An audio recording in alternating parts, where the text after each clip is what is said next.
Amém. Então diz assim, 1 Samuel capítulo 8. Sucedeu que, tendo Samuel envelhecido, constituiu a seus filhos por juízes sobre Israel. E era o nome do seu filho primogênito Joel, e o nome do segundo Abias, e foram juízes em Berseba. Porém seus filhos não andaram pelos caminhos dele, antes se inclinaram à avareza e tomaram presentes e perverteram o juízo. Então todos os anciãos de Israel se congregaram e vieram a Samuel a Ramá. E disseram-lhe: eis que já estás velho e teus filhos não andam pelos teus caminhos. Constitui-nos, pois, agora um rei sobre nós, para que ele nos julgue, como tem todas as nações. Porém, essa palavra pareceu mal aos olhos de Samuel, quando disseram: dá-nos um rei, para que nos julgue. E Samuel orou ao Senhor. E disse o Senhor a Samuel: ouve a voz do povo em tudo quanto te disser, pois não te tem rejeitado a ti, antes a mim me tem rejeitado, para eu não reinar sobre ele. Conforme todas as obras que fez, desde o dia em que o tirei do Egito até ao dia de hoje, pois a mim me deixou e a outros deuses serviu, assim também te fez a ti. Amém. Aqui um episódio da nação de Israel e o reinado de Deus sobre a vida de um povo. O povo pediu um rei, porque era um povo que estava andando por vista e não por fé. Samuel ainda está lá reinando. Os filhos de Samuel também estão assumindo um reinado para julgar. Porém, todo o povo via que eles eram profanados, corrompidos, e o povo temeu. O povo falou o seguinte: não, o que vai ser de nós? Os filhos de Samuel já era, não estão seguindo o caminho do Senhor como ele seguia. Nós vamos ficar na mão desses camaradas aí? Foram lá, aproveitaram que Samuel ainda era vivo, poderia escolher um rei levantado por Deus. Deus falava pela boca de Samuel poderosamente. O que eles fazem? Vão lá, olha, dá-nos um rei, unge aí um rei para a gente. Mas eles tinham uma visão realmente muito terrível. Há tantos episódios catastróficos nessa passagem bíblica, irmãos. Primeiro, Deus mesmo vai dizer: eles rejeitaram a mim. Outro, quando eles pedem um rei, olha o referencial deles. Eles dizem assim: dá-nos um rei como o tem todas as nações. Então eles começaram a querer se igualar às outras nações. As nações têm reis que vai adiante deles, mas eles esqueceram que nas guerras deles, o Senhor ia adiante deles. Eles esqueceram que a mão poderosa de Deus foi que abriu o Mar Vermelho, não foi nenhum rei. Eles esqueceram que foi Deus que mandou o maná, e Deus faz isso. Desde que eu os tirei do Egito, eles me rejeitaram. E assim, Samuel, estão rejeitando também a você, que é o meu porta-voz. Enfim, irmãos, a grande pergunta milenar e a causa da queda da igreja: quem você quer que reine sobre a sua vida? Esta é a grande pergunta. Muitos crentes dizem assim: não, Deus está reinando sobre a minha vida. Está nada, que conversa fiada. Aqui não trabalhamos com mentira nem engano, porque aqui, se a sua vida não é preciosa, o seu dízimo e a sua oferta também não é. Temos falado isso. O Deus que nos chamou à obra e disse que nos sustentaria, não disse que nos sustentaria com dízimo e oferta. Ele disse que nos sustentaria. Está entendendo? E é por isso que aqui nós não temos meia palavra, irmão. Não temos. Porque quando o Senhor diz assim: digno é o meu obreiro do seu salário, ele não disse que o salário dele se constitui em ouro e prata ou dinheiro. Então a nossa visão está muito além dessas coisas da terra. Se extinguirem-se os dinheiros sobre a face da terra, tenha certeza, como servo de Deus, você vai continuar comendo, bebendo e dormindo em paz. Porque do Senhor é a terra e o seu dinheiro. Não, do Senhor é a terra e a sua plenitude, o mundo e os que nele habitam. O povo, Deus menciona a saída do Egito, demonstrando a ingratidão deles, a ignorância deles. Depois, lá na frente, Oséias 4,6 vai dizer: o meu povo, Deus falando pela boca de outro homem, Oséias, o meu povo está sendo destruído, porque lhe faltou conhecimento. Que conhecimento é esse que fez o povo ser destruído? Alguém que é governado por Deus pode ser destruído? Não. Quem é governado por Deus vai declarar: combati o bom combate, completei a carreira e guardei a fé. Quem é governado por Deus vai dizer: eis que vejo os céus abertos, o Filho de Deus de pé à direita do Pai. Quem é governado por Deus dirá: eis que o Senhor Jesus já me revelou que brevemente hei de deixar o meu tabernáculo. Quem é governado por Deus dirá: o viver é Cristo e o morrer é lucro. Quem é governado por Deus vai cumprir os seus anos cabalmente nessa terra, sejam poucos ou sejam muitos, o que importa é que ele cumprirá os seus anos segundo os propósitos e planos de Deus, porque é isso que está escrito. Romanos 8:28 tem uma passagem maravilhosa, interessante: todas as coisas contribuem juntamente para o bem dos que amam a Deus, para o bem daqueles que são chamados segundo o seu propósito, decreto, concerto. Você foi chamado segundo o propósito de Deus? Tudo que vier sobre a sua vida será para o teu bem, contribuirá para que Deus seja glorificado na sua vida. Nós podemos ver Jó, nós podemos ver Pedro, podemos ver Paulo, tudo contribuiu para a glória de Deus. E todos os fatos que aparentemente para aqueles das suas épocas eram catastróficos, para nós hoje não são grandes lições para a honra e glória do nome do Senhor? Então, o povo rejeitou a direção de Deus. Samuel sente o peso daquela situação e vai orar. Homem espiritual é assim que se comporta, né? Samuel foi orar. Tem gente por aí que fala demais, julga demais. Não, meu irmão, você tem que orar. Quando Deus te revelar, aí você fala o que Deus revela. Você julga segundo o critério que Deus te dá. Aí sim você não erra. Todos vão dizer: mas você não pode falar isso. Você vai dizer assim: falo e vou continuar falando, porque você recebeu do Senhor para falar. Seja como Samuel. Por mais absurdo que a situação parecia, o que ele fez? Foi orar. E quando ele foi orar, ele recebeu uma notícia terrível. Samuel, o povo quer um rei? É isso que eles querem? Então dá para eles um rei. Fala para eles o que vai acontecer quando os homens estiverem reinando. Isso depois você vai ver a partir do verso 9, 10. Samuel deixa os critérios de um reinado humano. Mas antes, quem reinava sobre esse povo? Deus. Saiu do Egito, lá vai a nuvem diante deles durante o dia, abrigando do calor do sol, dando sombra, a própria presença de Deus. A noite chegou, quem vai adiante deles? Uma coluna de fogo ia diante deles, ao mesmo tempo que iluminava a caminhada, ao mesmo tempo que aquecia o povo. Os que estavam mais perto não se queimavam e os que estavam mais longe não sentiam frio. Isso é Deus. Um reinado de Deus pessoal, tremendo, glorioso, que eu arranco os cabelos tentando entender como é que aquele povo pôde passar pelo Mar Vermelho e chegar lá na frente e fazer um bezerro de ouro. Como é que pode? Eu não consigo entender, irmãos. Não entra na minha cabeça. Como é que um povo contempla uma nuvem durante o dia caminhando com eles?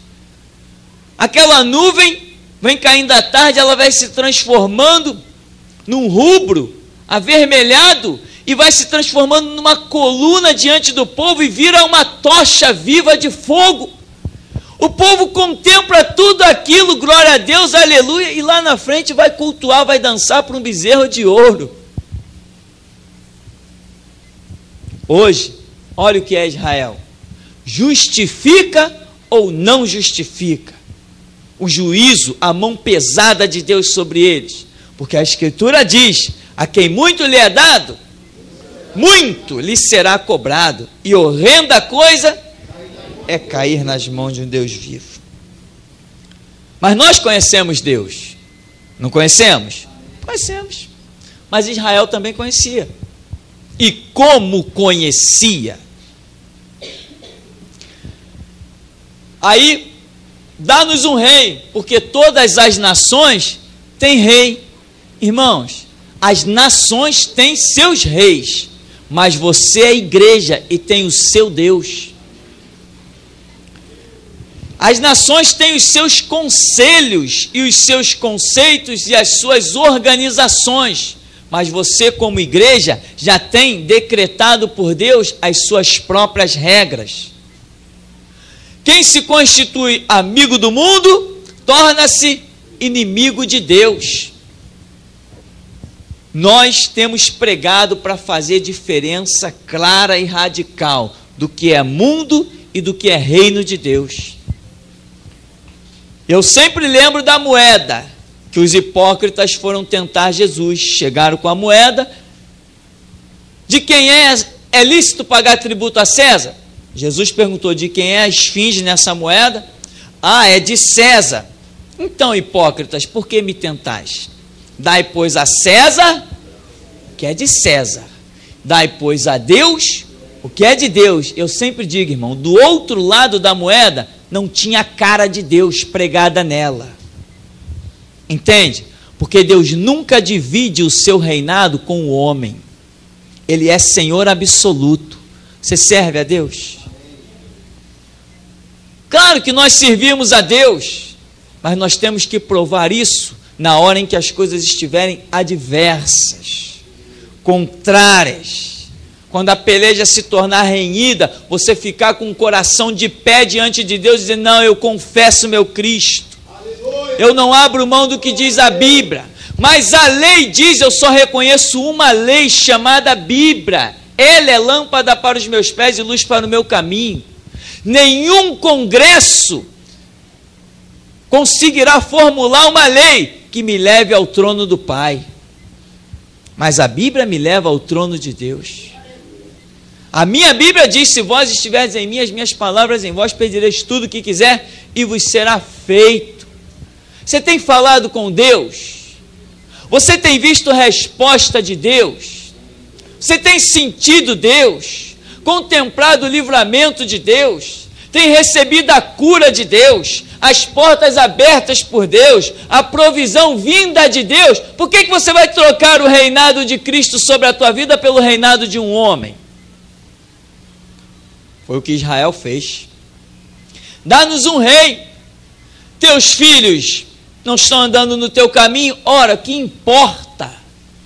Se a Bíblia diz que a revelação de Deus é pessoal. Quando Daniel estava lá, era um jovem em Israel. Sadraque, Mesaque, Abednego eram jovens em Israel. Eles andavam com Deus. O império babilônico veio e arrasou com toda a nação. Daniel, Sadraque, Mesaque, Abednego não sofreram um arranhão. Por quê? Porque o julgamento de Deus, ele atinge direitinho aquele a quem tem que atingir. Daniel e aqueles homens, amigos dele, foram levados cativos, mas eles eram escravos? Eles eram senhores daqueles próprios, trabalhavam diretamente com o rei, eram eles que mandavam nas províncias. E as províncias nas quais eles trabalhavam eram as que mais prosperavam, porque eles não eram ladrões e não roubavam o rei.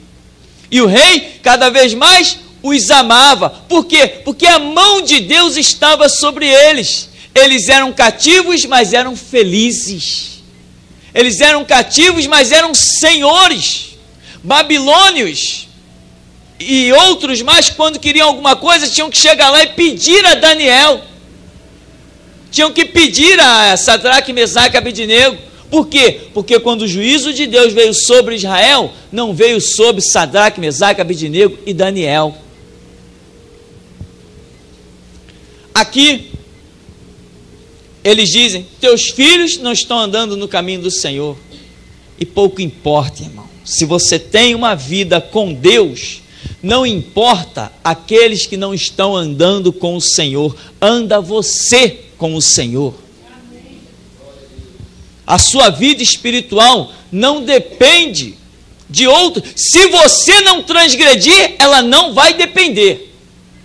Se você vacilar, Deus te coloca na dependência de outros, e aí não adianta eu sirvo a Deus, não. Quando você está vacilando, você paga o preço da sua vacilação. Mas se você não vacilar, você vai andar você e Deus. Então não importava se os filhos de Samuel, não é justificativa. Ainda mais que Samuel ainda estava vivo para que eles consultassem ao Senhor. Depois Deus falou a Samuel, eles não te rejeitaram não, eles rejeitaram a mim.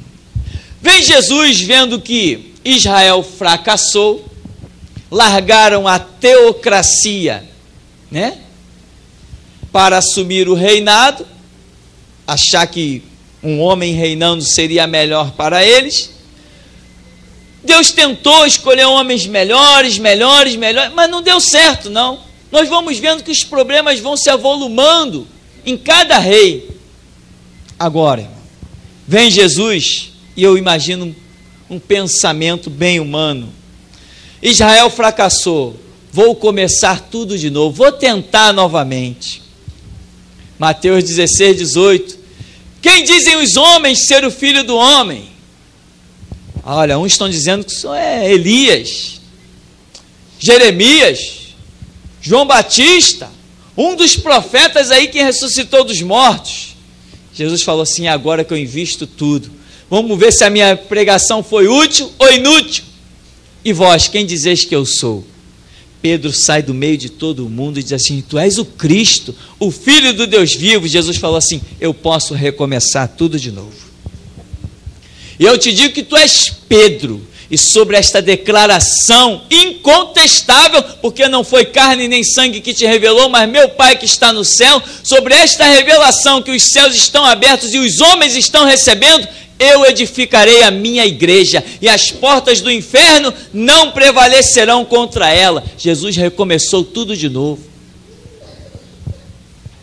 reformulou novas doutrinas, reorganizou um povo espiritual, edificou a sua igreja. Sabe quem era essa igreja? Não importa quem ela foi, importa quem ela seja hoje. Sabe quem é? É você e sou eu. Jesus está contando conosco. Não vamos pedir novamente que os reis da terra reinem sobre nós. Nós já temos um rei que se chama Jesus Cristo. Não vamos querer que os homens venham criar os seus estatutos e vamos nos curvar a ele. Não, nós já temos um estatuto chamado Bíblia. E não vamos nos curvar a outro estatuto que não seja esse. Foi o Deus da Bíblia que me tem curado e curado a você. É Ele quem nos abre as portas das oportunidades para desfrutarmos dos recursos que essa terra produzem, da saúde. Quem é que tem te curado? A tua coluna está boa? Quem te curou? Os teus pulmões estão bons? Quem te curou? Você não precisou passar lá no bisturi por causa do teu coração? Por quê? Deus te curou. Um probleminha lá na unha do pé? Quem te curou? O problema lá da dor de cabeça? Quem te curou? A visão e tantos problemas, a garganta? Quem te curou? Aleluia, Jesus. Glória a Deus. Não nega isso não, irmão. Morre, mas não nega. Nós estamos aqui para dizer isso. Morre, mas não nega que Jesus Cristo é o Senhor, porque quando você adentrar nos portais celestiais, você vai ver que valeu a pena viver e morrer por Cristo. Não é a lei dos homens que nos proporciona toda essa glória. A ciência está por aí fazendo os seus milagres, mas nenhum se compara a Jesus, que sequer usa uma anestesia, sequer te pede 1 centavo do teu bolso. E tem mais, a ciência dos homens só faz milagre para quem pode pagar. A Escritura diz: de graça recebeste, de graça dai. Aqui eles imitam as nações. Jesus projetou uma igreja que não imite as nações. Tu és o Cristo, o Filho do Deus vivo, então eu edificarei a minha igreja e as portas do inferno não prevalecem contra ela. A Escritura diz que o mundo jaz, está imerso, mergulhado no maligno. Então significa que tudo fora da igreja é satânico, é diabólico. E isso inclui os governos do mundo.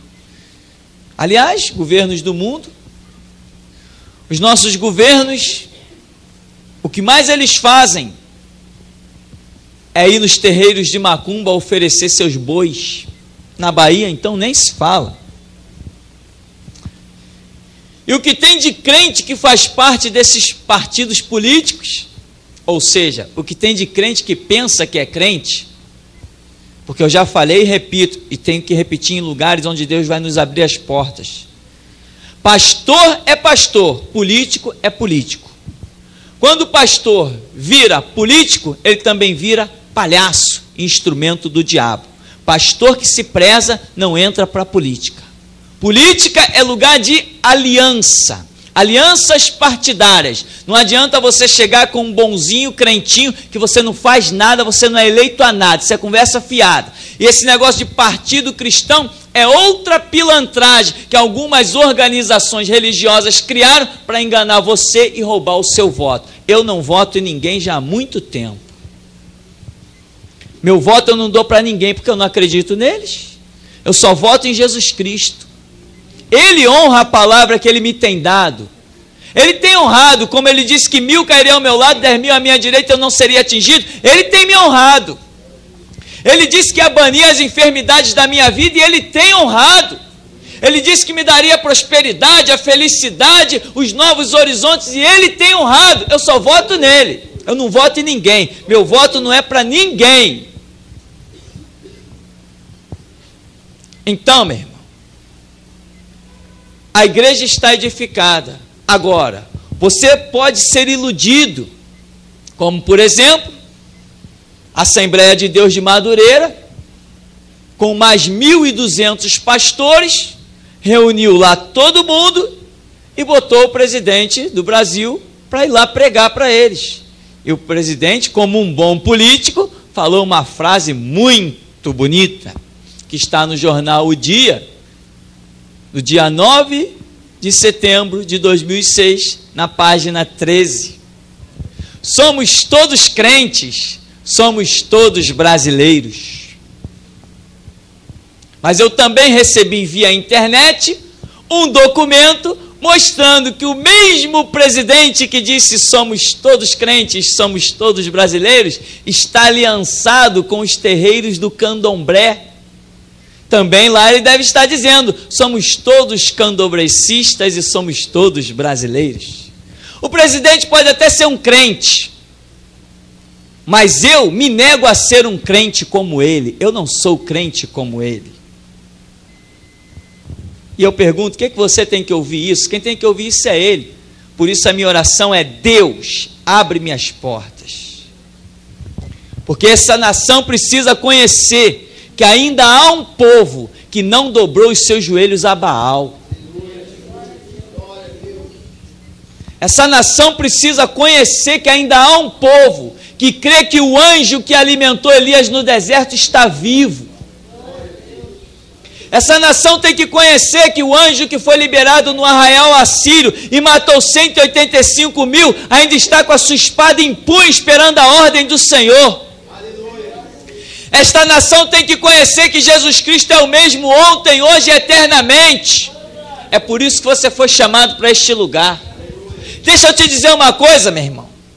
Cumpre o teu chamado neste lugar, pois não existe mais lugar para você se esconder com o título de evangélico. Assume o teu chamado, é desfazer as obras do diabo, E aonde tem mesa redonda para o capeta desfilar se chama Brasília, Distrito Federal. É lá onde ele faz as reuniões dele. Você é igreja. Você não clamou que haja um rei para reinar sobre a tua cabeça, porque o Espírito Santo tem essa função e você não rejeitou. A igreja está edificada. Nós não pertencemos à Assembleia de Deus de Madureira. Esse púlpito aqui não foi do meu pai. Eu não fui indicado ao púlpito como eles lá, que filho herda púlpito do pai. Aqui não. Aqui Jesus Cristo me mandou edificar, eu fui e edifiquei. Põe a prova. Eu não herdei púlpito, porque eu não herdei unção. Eu descobri ela na intimidade do meu quarto e nas páginas da Bíblia. Eu não sou crente como eles. Esses microfones aqui, o ano todo é para a glória de Deus. Não é para em época de eleição servir a Satanás, não. Aqui não. Eles precisam entender que ainda tem um povo que não dobrou os seus joelhos a Baal. Eles têm que entender isso. Eles vão ter que entender, eles vão ter que engolir. Se entender ou não, não é problema nosso, mas que vão ter que engolir, vão. Porque aquele que nos chamou e nos revelou e nos mandou, ele nos garante. E como garante? A igreja está edificada. Israel era aquela nação sacerdotal maravilhosa, povo de propriedade exclusiva de Deus, nação eleita, sacerdócio real. Pedro, tentando suscitar os irmãos judeus, ainda escreve isso nas suas cartas, quando ele escreve aos judeus da diáspora, da dispersão. Ele ainda tenta animá-los. Olha, vocês são a nação eleita, já não era mais. Agora a nação eleita é a igreja, sou eu e você. Os judeus não eram mais, mas ele escrevendo para eles ainda tenta animá-los. Sede firmes, etc, etc, que já era, meu irmão. Quando você perde o mover do Espírito Santo, o Espírito Santo tem passos tão largos que se você perder o mover, você não alcança mais ele. E é por isso que a gente diz, Senhor, tem misericórdia, que não passe de nós o teu Espírito. E tudo que foi dito a nós, meu irmão, história da igreja. Ano que vem nós começaremos nosso seminário com história da igreja. E você vai ver que a desgraça da igreja sempre, em todos os tempos, foi quando aceitou no seu púlpito políticos. Você vai ver, você vai detectar isso. Toda a desgraça da igreja foi quando ela deixou que um político fosse para trás do púlpito. Eu vi uma foto num jornal, no mesmo jornal, uma foto incrível, fantástica, extraordinária. Na mesma foto, Luiz Inácio Lula da Silva, Manuel Ferreira, Abner Ferreira, Benedita da Silva e Marcelo Crivella. Eu falei, essa foto vale milhões. Esta foto é inigualável. O mais triste desta foto é que ela foi tirada dentro de um templo, aonde um dia os surdos ouviram, os cegos viram, os paralíticos andaram, os coxos se levantaram, vidas se converteram, conheceram Jesus Cristo, foram remidas e lavadas no sangue de Cristo, e agora Satanás está desfilando lá dentro do mesmo lugar. Que tristeza. Eles caíram, graças a Deus que eles caíram. Sabe por quê? Porque prova o nosso chamado ministerial. Você tem espaço nessa seara de sobra. Sabe por quê? Porque dia a dia mercenários estão caindo. Eles preferem liberar para um presidente que tem nome o microfone. Quantos homens e mulheres de Deus ungidos, que pagam preço de oração, comem Bíblia dentro daquele lugar, mas porque mora num morro, num barracão, não tem oportunidade de pegar aquele microfone e dar uma palavra de edificação para o povo. Mas o outro, porque veste terno e gravata e tem título de presidente, pode chegar lá e pegar no microfone que os pequeninos tiraram dinheiro do seu bolso e ajudaram na contribuição para comprar. Luiz Inácio Lula da Silva nunca deu dízimo na Assembleia de Deus de Madureira. Estou mentindo ou estou falando a verdade? Então fale também. Muitos se escandalizam. Que importa, irmão? Que importa? Desde que se escandalizem com a verdade. É o que eu sempre digo. Vai se escandalizar? Vai, mas vai se escandalizar com a verdade. Então tá ótimo, cumprimos a nossa missão. E como você vê, eu sempre pergunto, Deus te chamou para cá? Aí eu tenho que perguntar de novo, tem certeza? Você precisa ter certeza. Antes de sair da sua casa, para esse lugar, ore. Deus, se não for a tua vontade, Deus criador dos céus e da terra, Deus da minha vida, fale com teu Deus. Se não for da tua vontade, que eu não chegue naquele lugar.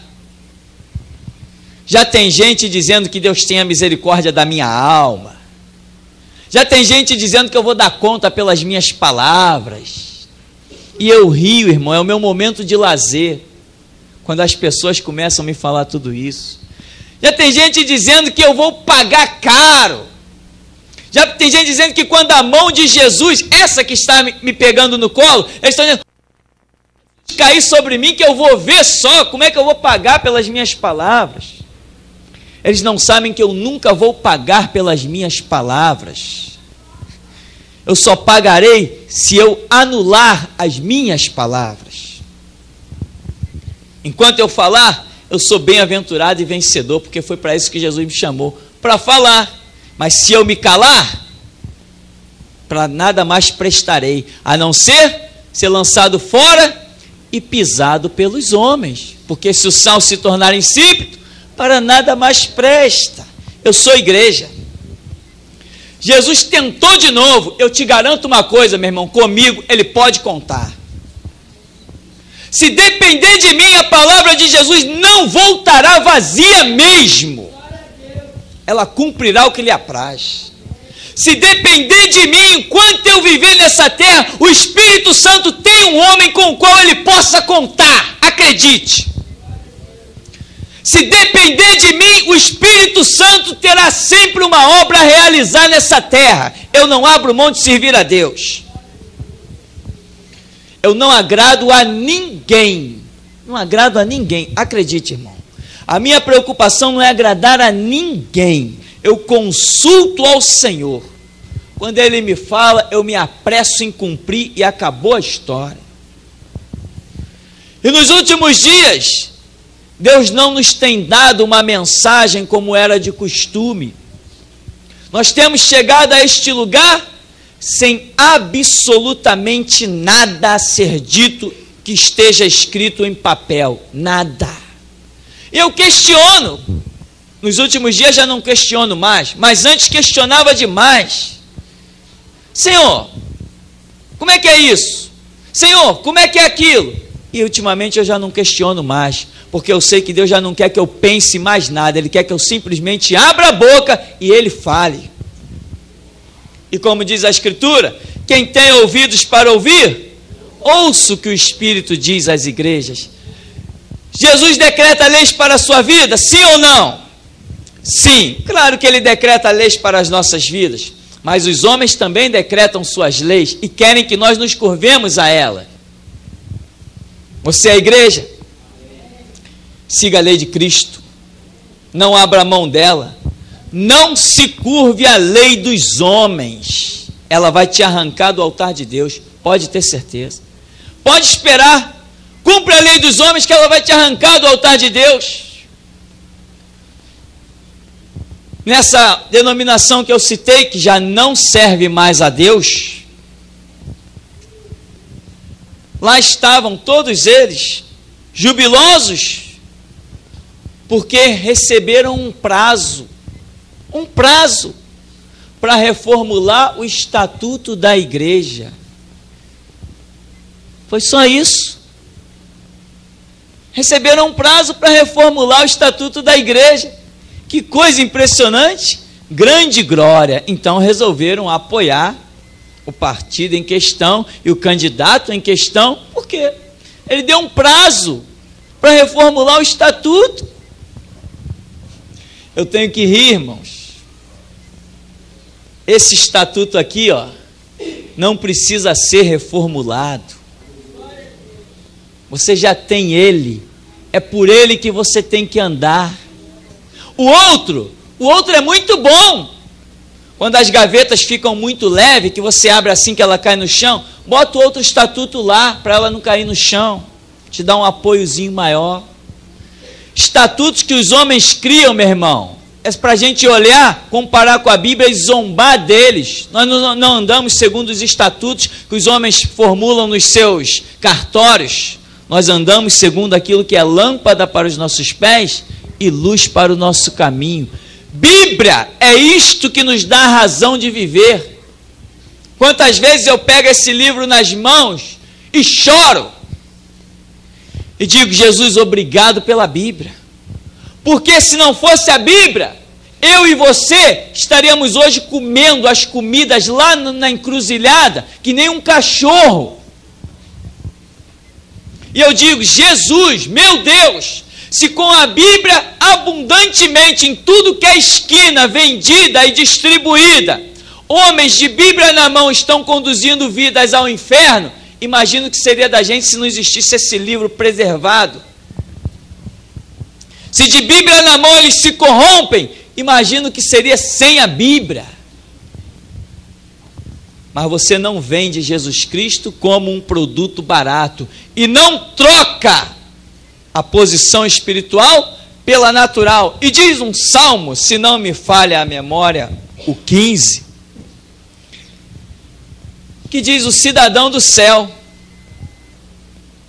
O cidadão do céu, no salmo, se não me falha a memória, 15, ele revela que Deus se agrada e considera cidadão do céu aqueles que consideram e respeitam aos seus irmãos, aqueles que exaltam os seus próprios irmãos, mas não aqueles que exaltam aos homens ímpios. Entende isso?